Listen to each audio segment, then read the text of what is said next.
Hello, chemists. So, welcome to lecture 17, where we're going to talk about acids, bases, and equilibrium.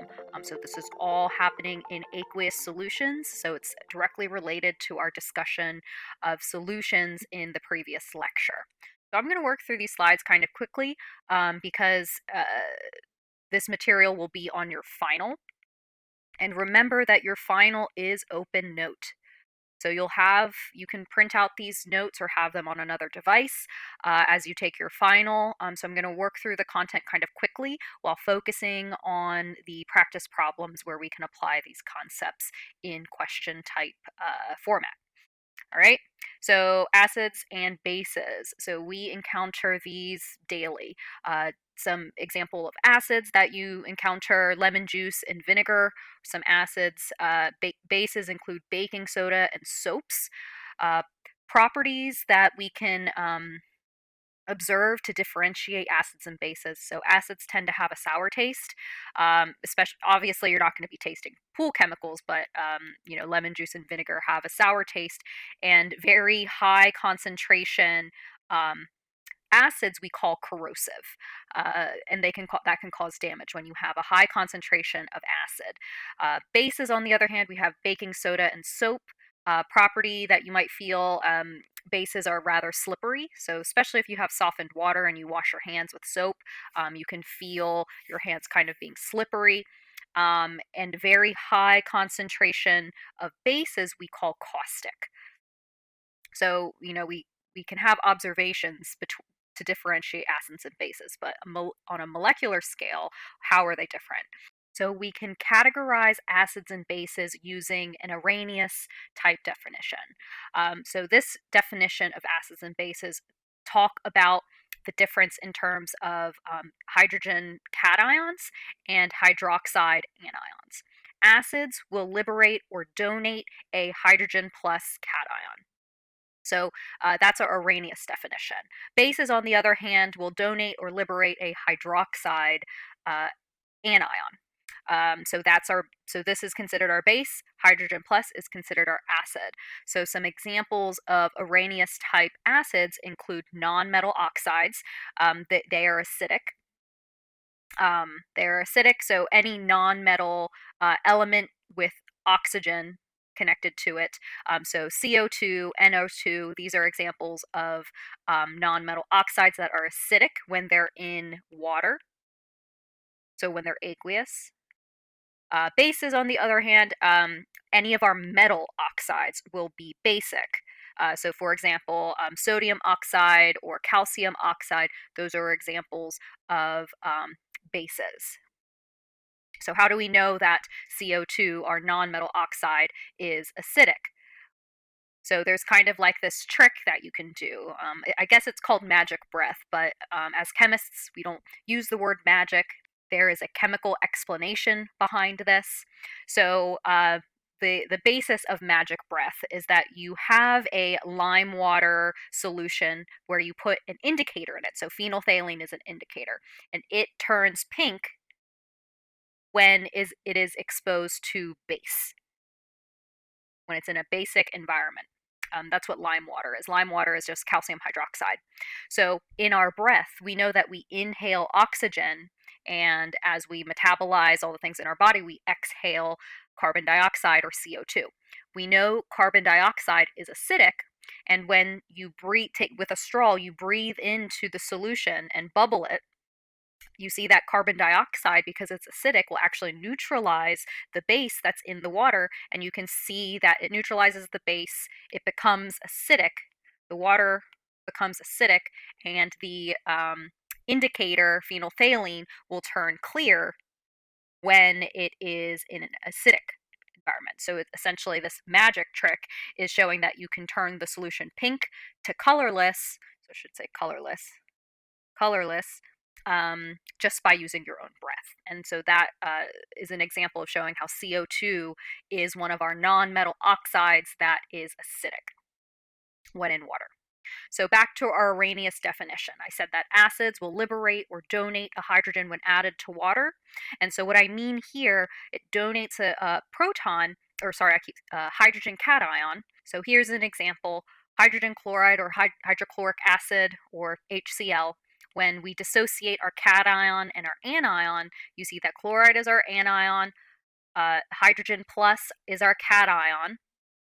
All right, and so there is the liberated or donated proton that makes HCl or hydrochloric acid an acid, while a base liberates a hydroxide hydroxide anion. So you see when sodium hydroxide um, separates in solution into its cations and anions, that we get a hydroxide that comes when it dissociates, when we essentially write out the net ionic equation for the dissociation of sodium hydroxide, we have a hydroxide cation or anion there. So another way that we can categorize acids and bases is through this Bronsted-Lowry concept, where acids will donate a proton or an H plus cation, where bases will accept a proton or H plus cation. So you probably heard me make the mistake of calling this H plus a proton, but I hadn't introduced it yet. So H plus cation is a proton because let's think about how we make an hydrogen cation. We take a hydrogen atom, which is only composed of one proton and one electron, and to make the cation, we remove this one electron. So when we make our hydrogen cation, all that's left within that hydrogen atom is one proton. So oftentimes we'll call the H plus part of an acid a proton. All right. So with this concept, the Bronsted-Lowry concept, it also agrees with our Arrhenius definition. Remember Arrhenius, we talk about hydrogen cations and hydroxide anions. Acids donate a proton or a hydrogen cation. So if we think about the dissociation of HCl again, so what happens is that this proton on HCl will be donated. I don't want to draw it that way. So essentially, the lone pair on oxygen grabs that hydrogen and makes a hydronium ion, which is right here. So hydronium is essentially just water with an extra hydrogen on it, and overall, it's a plus charge. So that acid, HCl, donated its hydrogen to water to make a hydronium ion. And because it can do that, we call HCl an acid. So it's important that we talk about the formation of a hydronium ion in water, because in water, you don't actually see protons alone. You'll always see these protons that come from acids associated with a water molecule to find hydronium ion. You won't find just a proton, find proton in solution. You'll always see it associated with another water molecule to make a hydronium ion. So I said with acids, our Bronsted-Lowry concept of acids, that acids can donate a proton. So the Bronsted-Lowry concept also agrees with bases as well. Bases under Bronsted-Lowry concept accept hydrogens. So let's see an example.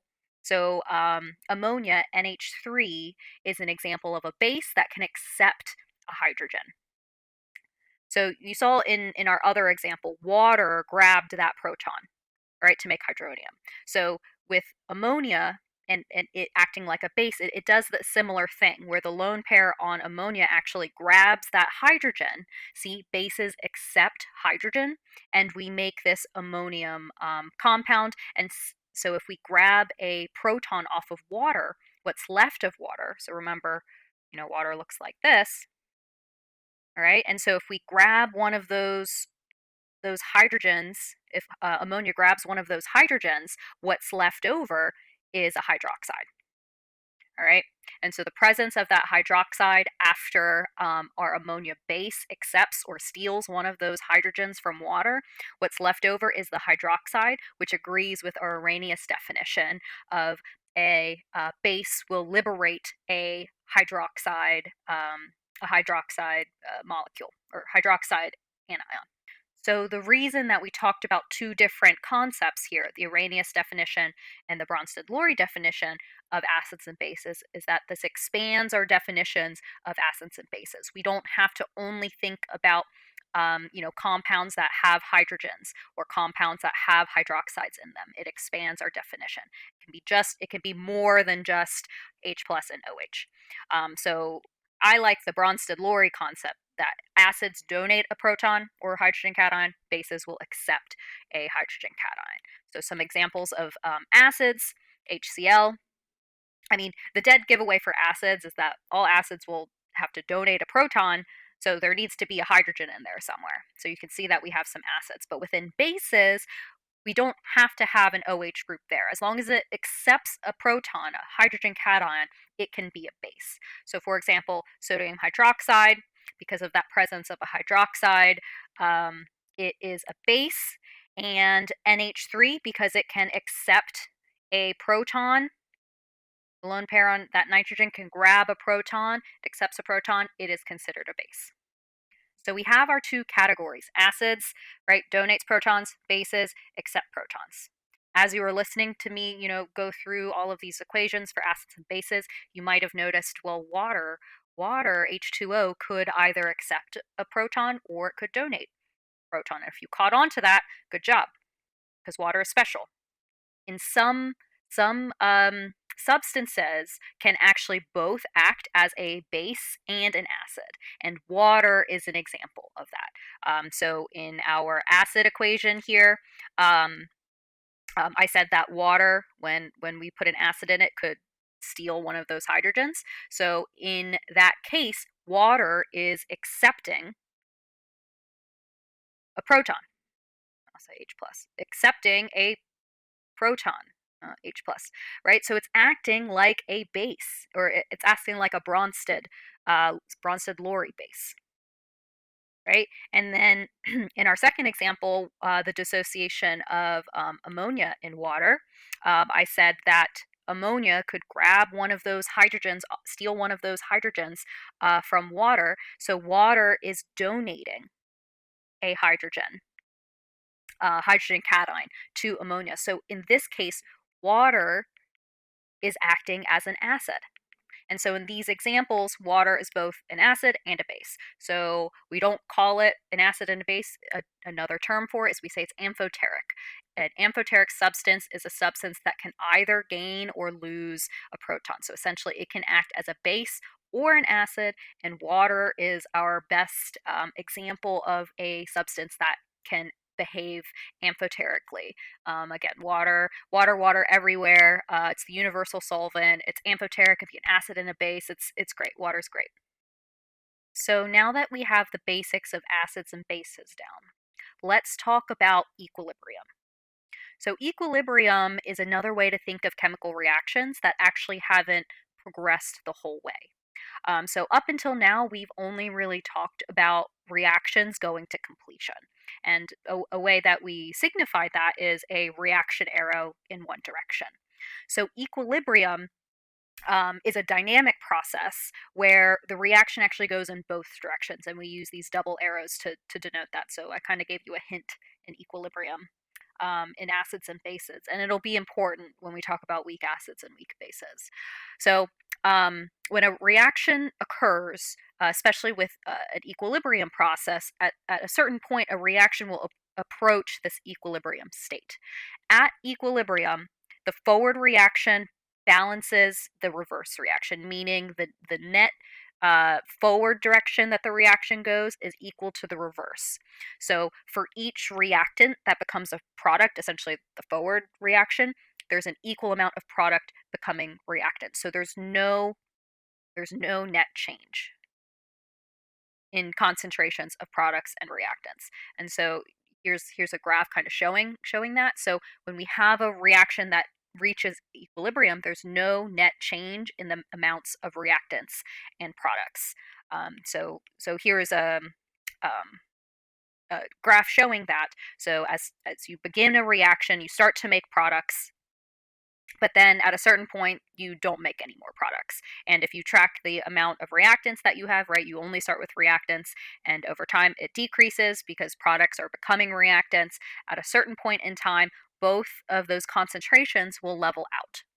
So equilibrium is not a static state, it's a dynamic state. And that's what I meant by for every reactant that becomes product, every product becomes reactant. So there's no net change. You could think of like um, people in two different rooms, right? The number of people, you can allow people to, go to one room to another, but the number of people in each room stays the same. So if one person moves from one room to the other, then another person from the other room has to also go into the other room. So two people will always have to cross the threshold, the door at the same time. So there's no net change in people, but they are allowed to go from room to room. All right, so back to our example of an equilibrium reaction, the dissociation of ammonia in water. This reaction, we know it's in equilibrium because we have this double arrow. It's essentially telling you that the reaction at equilibrium goes forward and it goes backwards. So the forward reaction is ammonia and water coming together, right, to form our ammonium and our hydroxide. And then the reverse reaction is just, the products becoming reactants. So it's ammonium and hydroxide coming together to form ammonia and water. And so at equilibrium, uh, those two reactions, the forward and the reverse, are happening at the same time. All right, so they're still occurring, but excuse me, at the same rate. They're happening at the same rate, and there's no net change in concentration of products or reactants. So let's work through this learning check. Let's write the forward reaction and the reverse reaction for this equilibrium. We know it's an equilibrium because we have the double arrow, equilibrium. So the forward reaction is exactly how it's written. So the forward reaction will be CH4 gas combining with 2 H2S gas to give you CS2 gas plus 4 hydrogen gas. So there's our forward reaction.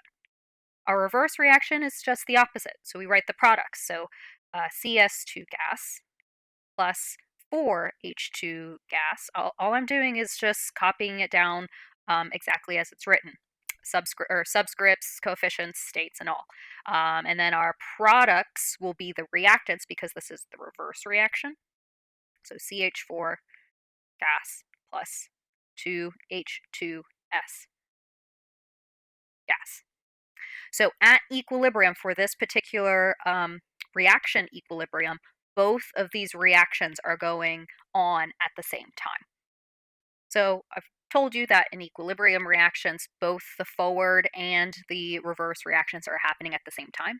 But how can we quantify, relative amounts of products and reactants? Does this reaction, as it's at equilibrium, is there more products at equilibrium, or is there more reactants at equilibrium? So you can kind of think of equilibrium like a seesaw. Are there more at equilibrium? Are there more reactants, or are there more products? Right. So you can think of it as a balanced seesaw. So to describe the relative amounts of products and reactants at equilibrium, we use what's called the equilibrium constant. So it's a capital K with EQ, meaning equilibrium. I'll just draw an arrow, right? EQ meaning equilibrium. All right, so what is the equilibrium constant? So this constant, it's a constant that describes the equilibrium state of a chemical reaction. Once we've reached equilibrium, what are the relative amounts, concentrations of products and reactants? So the constant is a numerical value that gives the relationship between concentrations of products and reactants. So essentially, KEQ is always concentration of all the products over the concentration of all of the reactants. But there's a special way that we have to put that together. So if we want to write the equilibrium constant for a certain reaction, so I have an example here. So we have hydrogen gas combining with chlorine gas to give HCl, two HCl gases. So I always like to remember KEQ is products over reactants. So if we we first need to look at our product. So our product in this case is HCl. So a way to denote concentration is using brackets. All right, so let me just put that out there. So concentration of HCl, we'll put concentration of HCl because that's a product. But so see these superscripts P and R, these are exponents. Those exponents come from the coefficient. And I think I have that note at the bottom of this slide. So the coefficient that is attached to any product or reactant becomes an exponent in the concentration for our equilibrium constant equation. So in this case, it's not just concentration of HCl, it's actually concentration of HCl squared. You can think of it as because there's two HCl's in this balanced reaction. So we essentially need two of these. It's essentially like this. It's like there's two HCl's there. All right, and so we could condense that because the concentration would be the same. So we call it HCl squared.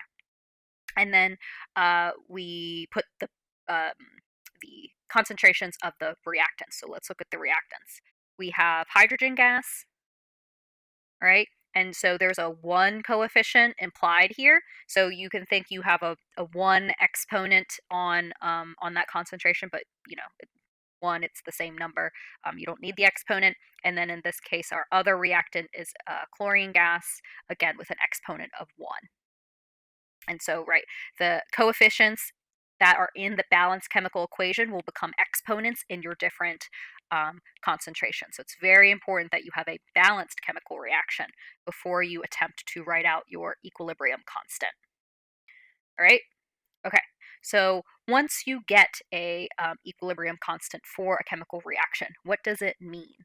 So it'll be a number. And so the size of KEQ, our equilibrium constant, will tell you a lot about the reaction.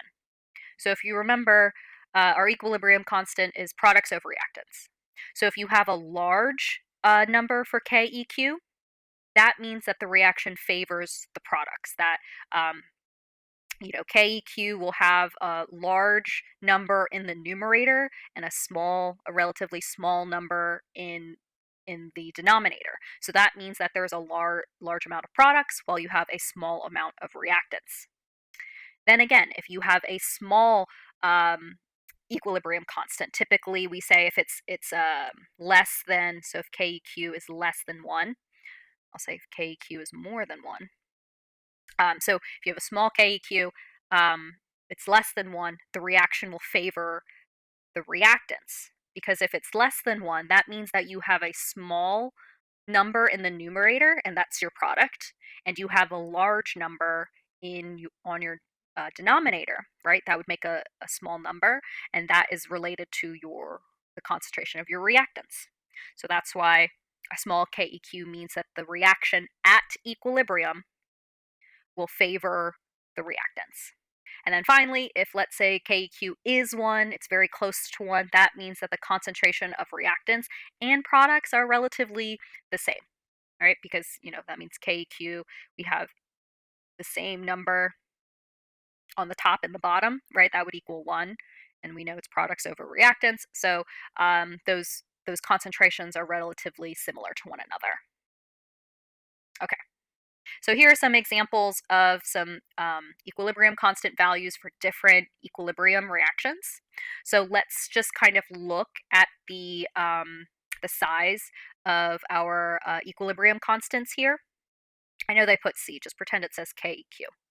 All right, and let's think, does the equilibrium favor the products or the reactants? So let's look through them. So this reaction, carbon monoxide plus oxygen gives CO2.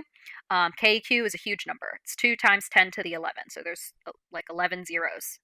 That's a huge number. So this equilibrium will favor the products.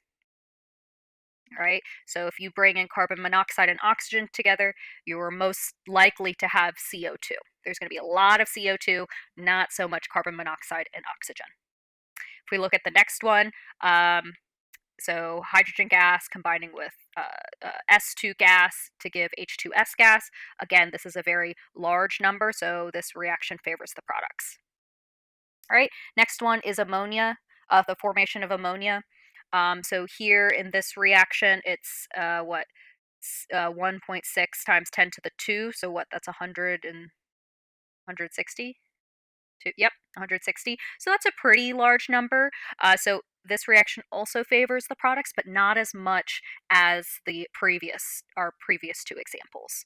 Um, and then finally, or we have two more. So the next number, 1.2 times 10 to the negative 2. So this is a relatively small number. It's 0.012, right? So that number is less than 1. So this reaction favors reactants. And then finally, 2 times 10 to the negative 9.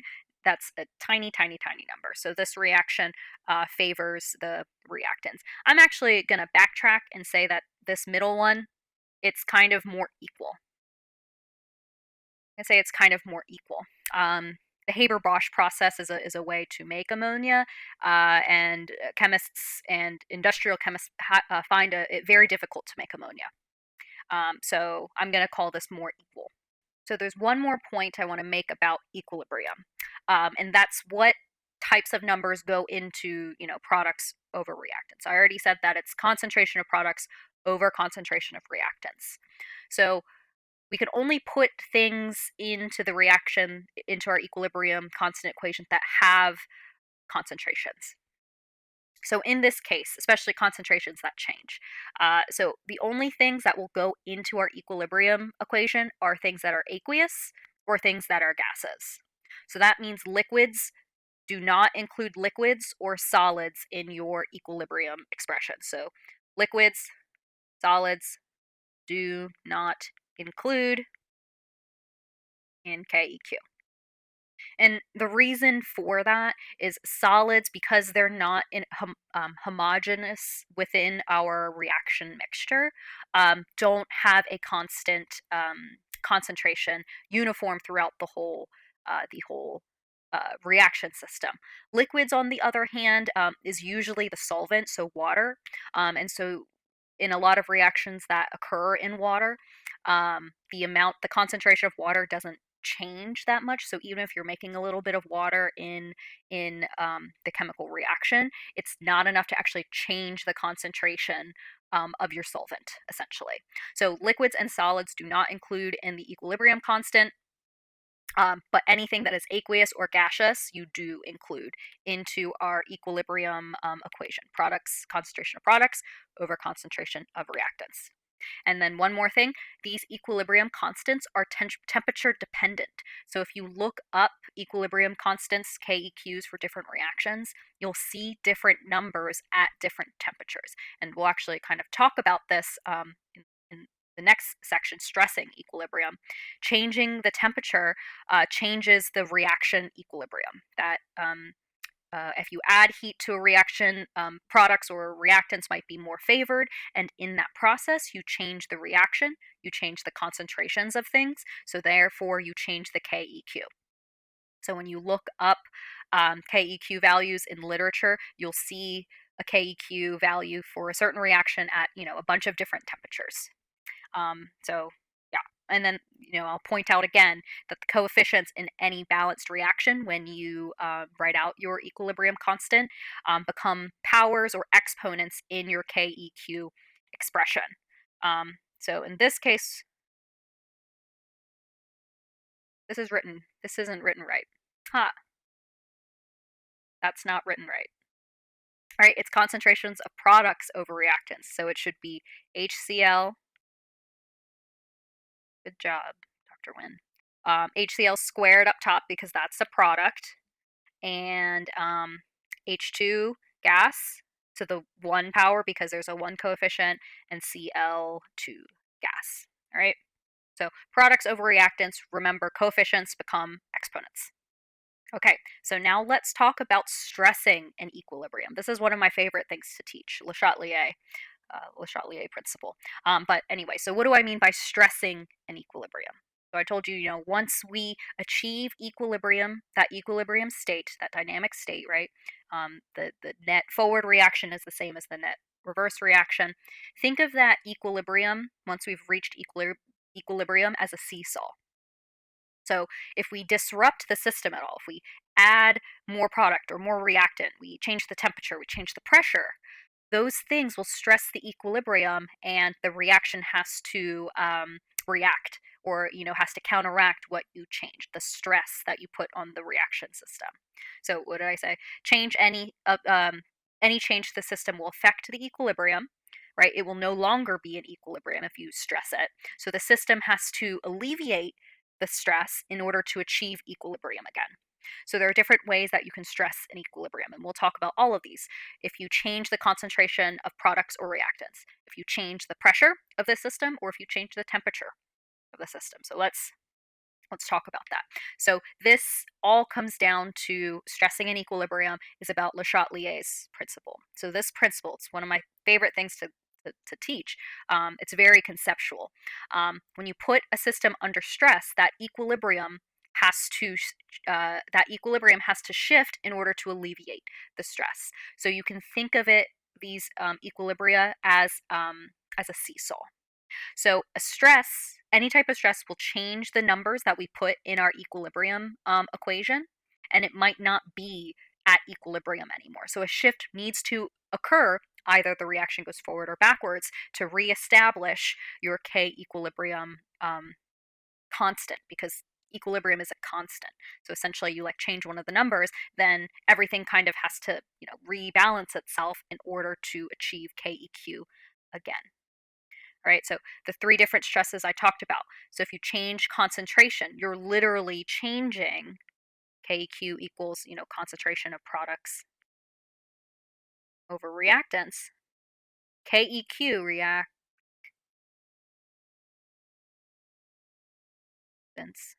right? KEQ is concentration of products over reactants. So if you change the concentration, then you no longer have that constant anymore, that you change the number. So the reaction has to shift itself in order to get that number back. So you can either change concentrations of reactants or products. You can also stress the equilibrium if you change the pressure of the system, but this will only affects gases. So keep that in mind. Also, if you change the temperature of the system. So if you think of heat either produced or required for a reaction to go, and we'll talk about exo versus endothermic reactions. So endothermic means that heat is a product, and I think we'll talk about this. Endothermic means heat is a reactant. So if you think of heat as a product or reactant, you can kind of use our what we learned in changing concentrations and apply those concepts to figure out how does the reaction have to alleviate itself to achieve equilibrium again. So let's think about it. So keep the seesaw thing in mind. So if we think of our reaction as a balanced seesaw, so I have this reaction. We have carbon monoxide combining with three hydrogen molecules to give us CH4, methane, plus water. They're all gases. So let's say that we're at equilibrium, that KEQ is established, and we have this seesaw. It's balanced. That the reverse reaction is happening at the same rate as the forward reaction. So everything is staying balanced.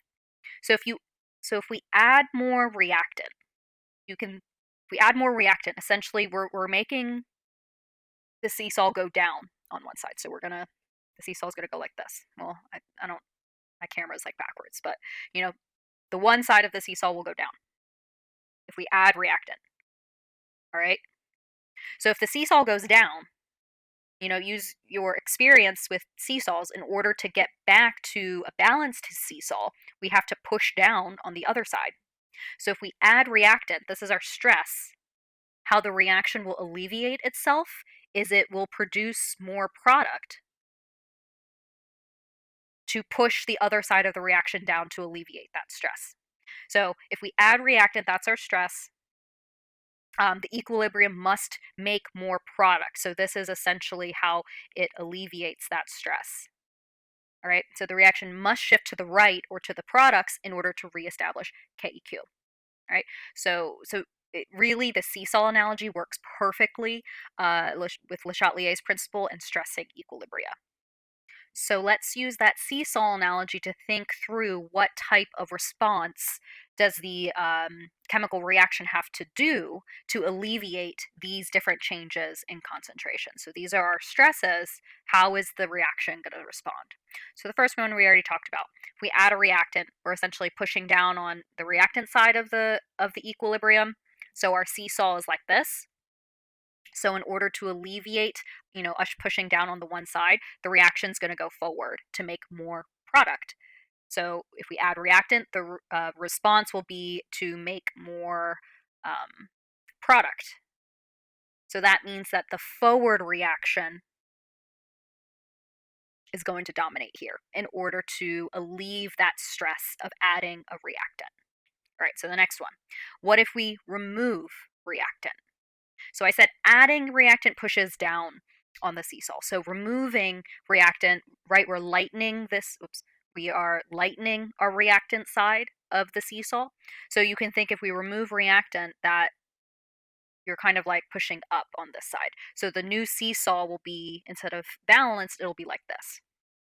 All right, so there's our new seesaw as we remove reactant. So in order to alleviate that imbalance, I want to make more reactant to push back down on this side. So what's actually going to happen is that the reverse reaction is going to dominate. The reverse reaction is going to dominate because we want to make more reactant to alleviate that stress that we made. So our response is make more reactant. So that means that the reverse reaction is going to dominate here. All right? Okay, so the next two, what if we change the product side? So what if we add more products to this reaction? I guess I didn't say that this reaction is between carbon monoxide. Three hydrogen molecules will give us a methane, one methane, and a water. So if we add products to the product side, it doesn't matter which one we add. We're essentially pushing down, adding more to the product side. So the new equilibrium, our seesaw, no, it's not going to look like that. What am I talking about? It'll look like that, right? We're pushing down on the one side of the seesaw. So in order to rebalance it, the reverse reaction has to take place to make more reactant. Make more reactant. So the reverse reaction is going to take place in order to alleviate that stress. And then finally, what if we remove reactant? So if we remove reactant, we're lightening the reactant side. So the new seesaw will look like this. All right. And so to reestablish a balanced seesaw, the reaction needs to go forward to make more product. So make more product. So the forward reaction is going to dominate here. All right. So again, the seesaw analogy works perfectly well, thinking about Le Châtelier's principle and how these different stresses will result in a response in the chemical equilibrium reaction. Okay, so the next type of stress we talked about is changing pressure. Remember, changing pressure only affects gases, only for gases. So let's look at the same reaction: CO gas, hydrogen gas, methane, water. So all of these are gases. So the important thing here when thinking about stressing the system by changing the pressure, you need to think about how many moles of gas are on each side of the reaction.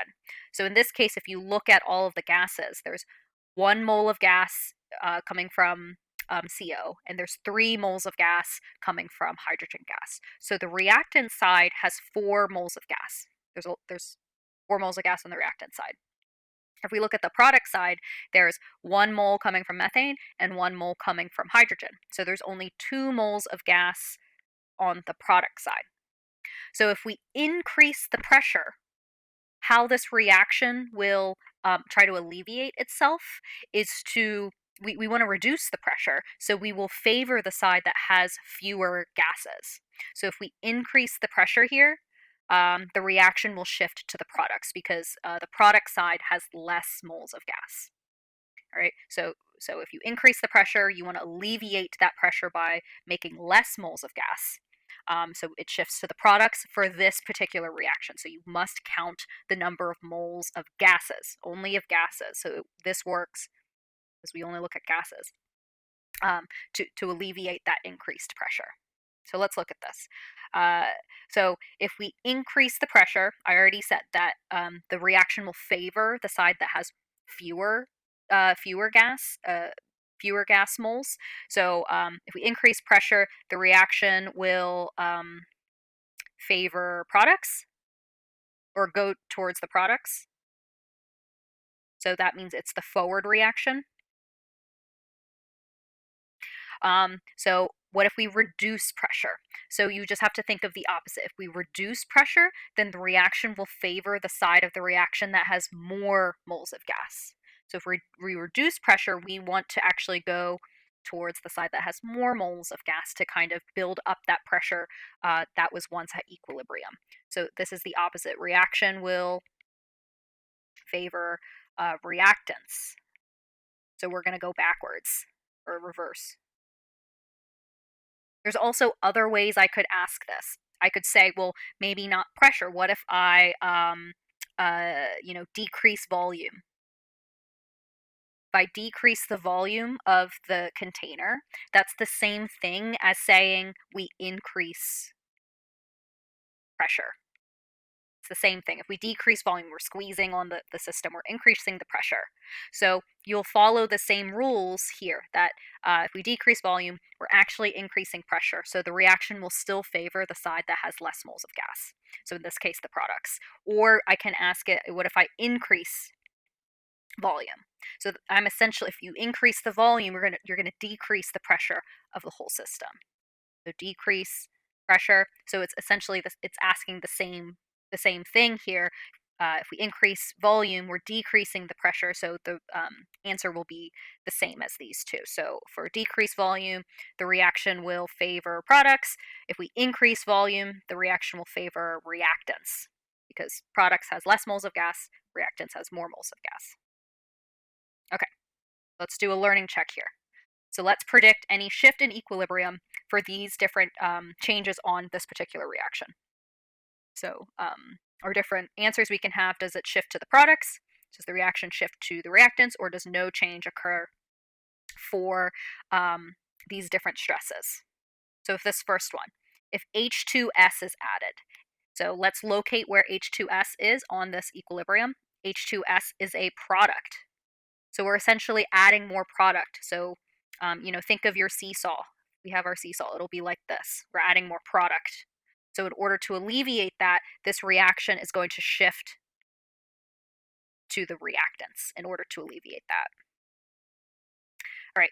So what if pressure is increased? So we have to look at moles of gas. So moles of gas. How many gas moles are on the reactant side? There's actually 0. Right? The only thing on the reactant side is that solid. So solid's another gas. So it's 0 moles of gas on the reactant side, and then there's 2 moles of gas on the product side.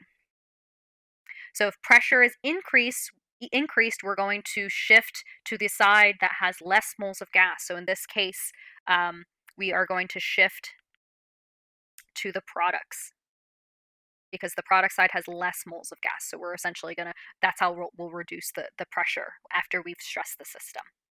All right, the next one. What if NH3 is removed? So NH3 is also a product. So if we think about our seesaw, we're removing NH3, our product. So, our seesaw looks like this. So the reaction needs to shift to the products in order to alleviate, to bring that seesaw back. Okay, what if H2S is removed? So again, that's a product. So if we remove H2S, our seesaw is going to look like that. Again, we're going to shift to the products in order to alleviate that. So I like to think, in order to fix the seesaw, to make it flat, the reaction has to go forward, it has to go towards the products.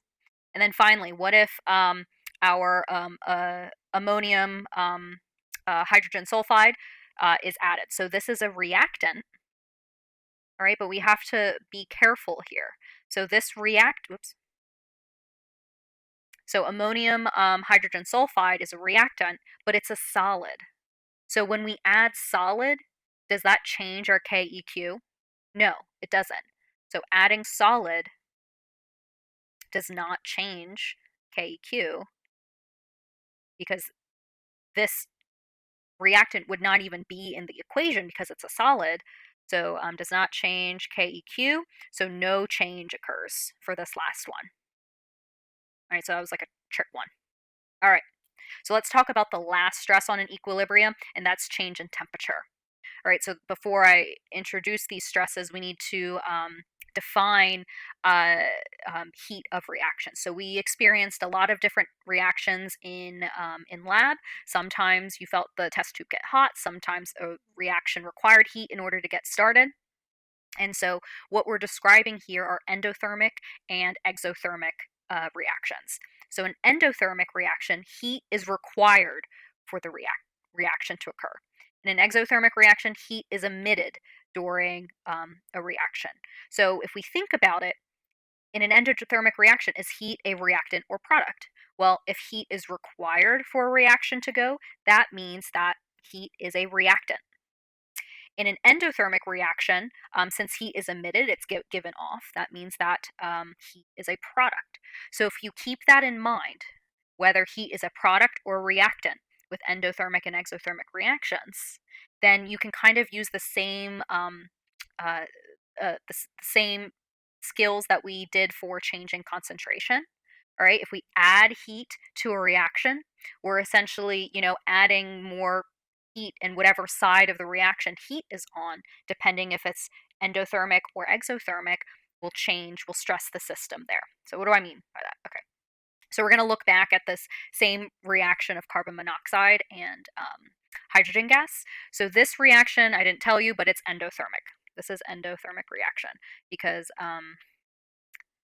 heat is a reactant, endothermic. So heat is required for the reaction to go. All right, right. Endothermic heat is required. So if we add or remove heat from the system, we're essentially changing the concentration of heat. Essentially, that's what you need to think about, and it will still disrupt our seesaw, and that's how we disrupt KEQ. So let's yeah, we're going to do an example. Okay, so what happens in this same reaction? Remember, it's endothermic heat is a reactant here, all right? If we increase the temperature of the system, so if we increase temperature, if we increase temperature, essentially we're adding heat here. So we're pushing down on the reactant side of the reaction.